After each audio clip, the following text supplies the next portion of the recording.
Simple question. What happens at Christmas? We put Christmas decoration up.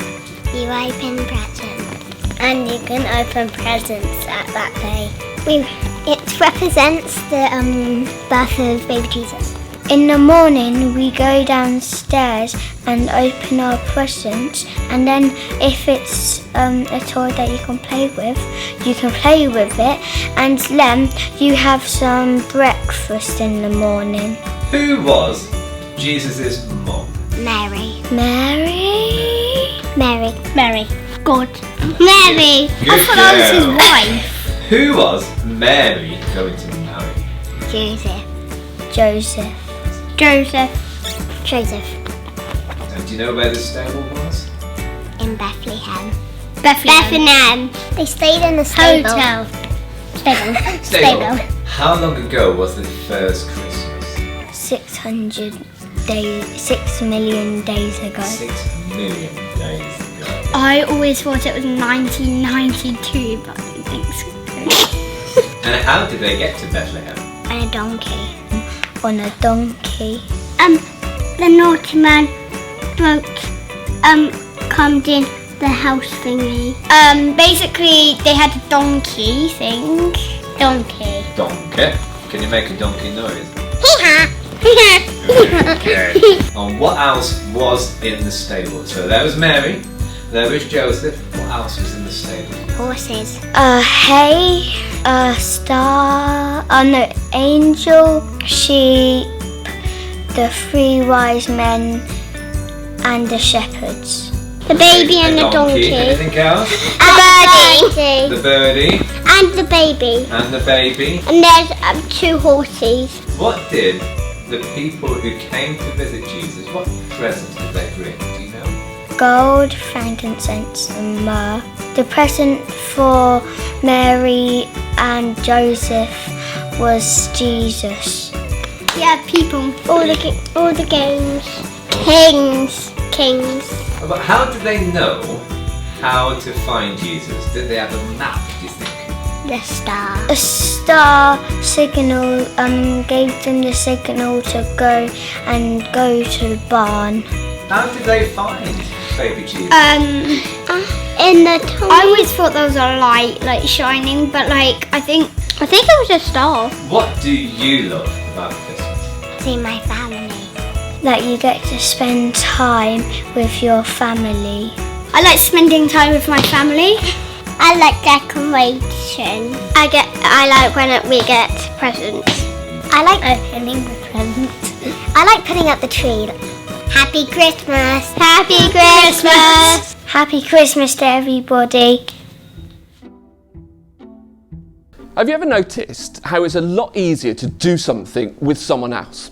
Especially if it's something scary or something you haven't done before. Having a friend by your side makes it so much easier.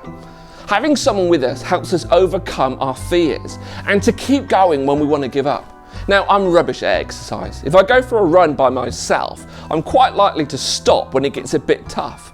But if I've got a friend with me, they can encourage me to keep going. It's also more enjoyable.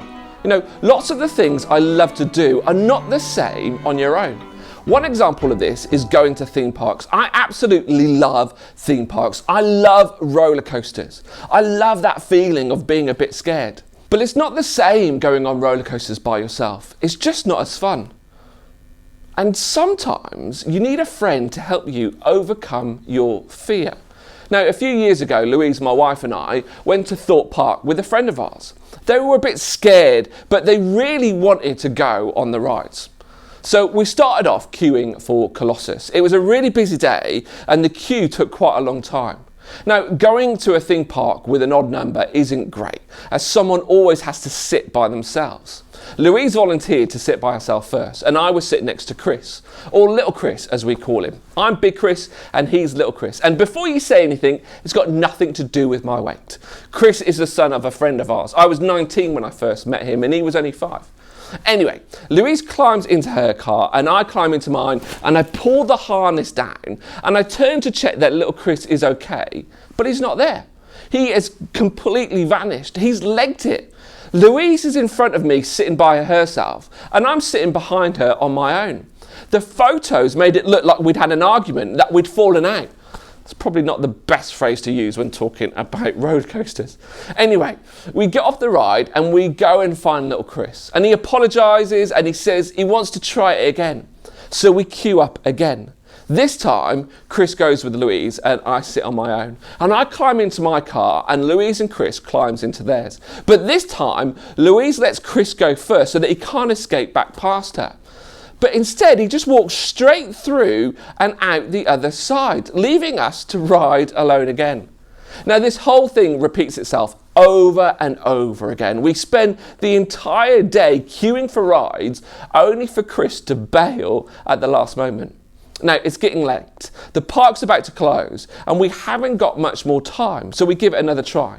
This time, we're at stealth. Now, we should have tried this first because you can't jump out of the other side to escape. But the same thing happens. Little Chris bails and leaves Louise and me to ride alone. So we give it one more try. We know that Chris will love it and that he'll be really disappointed if he leaves having not gone on any rides. So we queue up. But this time we hem him in. We get to the bit where we're about to get on the ride and again Chris tries to leg it. But this time we don't let him. We block his exit, not letting him out. Now, one of the ride operatives has seen what's happening and they come over and join in. They help us usher Chris into his seat. And he gets in, he climbs in and he's strapped in. He can't escape. The ride stops and it shoots us off at near light speed. Up into the air, over the top, back down again and into the station. It's all over within less than 30 seconds. I turn to Chris to see if he's okay, and he's completely passed out. Nah, that would have been really bad if that happened. Chris has got the biggest smile on his face, and he says exactly what we knew he would say. I want to go again. So we do. And then we run around the park trying to get on as many rides as possible before the park closes. Wouldn't it be great if we always had a friend with us? Wouldn't it be great if we knew that no matter what we face, there would be someone there with us? Whether it's helping us do something we're scared to do or encouraging us to keep going when we want to give up. Well, that's exactly what Christmas is all about. One of Jesus' best friends was a guy called John. John wrote some of the letters we find in the New Testament. He also wrote one of the Gospels. These are like biographical accounts of the life of Jesus. Along with Matthew, Mark and Luke, John paints the picture of who Jesus is, what he did and why he came. This is how John kicks off his Gospel. In the beginning was the Word, and the Word was with God, and the Word was God. He was with God in the beginning. Through him all things were made. Without him nothing was made that has been made. In him was life, and that life was the light of all humankind. The light shines in the darkness, and the darkness has not overcome it. The Word became flesh and made his dwelling among us. We have seen his glory, the glory of the one and only Son, who comes from the Father, full of grace and truth. Now, John is using creative language to describe who Jesus is. He refers to him as the Word. And John tells us that Jesus has always been, that he was being with God right at the beginning, that he is God. John shows us that Jesus is God in human form. The Word became flesh. And John shows us that in Jesus, God comes to us to live with us, to make his dwelling among us. Now, hundreds of years before Jesus was born, a guy called Isaiah prophesied his coming. Isaiah said quite a lot of stuff about Jesus, but for me, this is one of the most amazing things that he said. Therefore, the Lord himself will give you a sign. The virgin will conceive and give birth to a son and will call him Emmanuel. This was written some 600 years before Jesus was born. The things that Isaiah said about Jesus are astounding, considering they were written centuries before Jesus was even born. There's something a bit confusing, though, about this verse. Isaiah says that they will call Jesus Emmanuel, but they didn't. They called him Jesus. Well, you see, Isaiah isn't talking here about Jesus' literal name. This is more like his nickname, like Eddie the Eagle Edwards or Michael Air Jordan. Emmanuel is Jesus' nickname. It describes who he is and what he does. Emmanuel is a Hebrew word. It means God with us. That's who Jesus is. He is God with us. Now just allow that to sink in for a moment. God is with us. He's with you. The creator of the universe is with us. The creator of the universe is with you. Now, I know that my presence helped little Chris overcome his fears of getting on a roller coaster, but just imagine what the presence of God could do. The good news is that this isn't something you have to imagine. It's something that can be a reality. My faith is built on this. I take great comfort and strength from the knowledge that God is with me. You know, as I look back over my life, I can see that God is with me in those challenging and difficult moments. I've experienced the comfort, the hope, the love that comes from His presence, that comes from God being with me. He's helped me to keep going when I needed it. In those challenging moments when I fell out of my depth, when I stepped out of my comfort zone, God was with me. He helped me find the courage to overcome my fear, to step out into the unknown. Christmas is all about God with us.